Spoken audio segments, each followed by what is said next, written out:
আসলে সবাই যেহেতু এক একজন এক এক মতাদর্শের রাজনীতিবিদ, তাহলে এক একজনের এক এক রকম মতাদর্শ থাকতে পারে। আসলে সব রাজনৈতিক দলই দেখবেন আপনার বাংলাদেশের উন্নয়নের জন্য, বাংলাদেশের সামনের দিনগুলো কিভাবে বাংলাদেশ উন্নয়ন করবে, বাংলাদেশের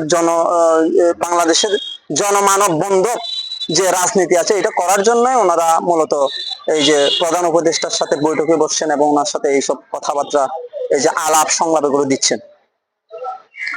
আর আমি মনে করি এটা সামনে আগামীর বাংলাদেশের জন্য আমাদের এই আলাপগুলো খুবই জরুরি।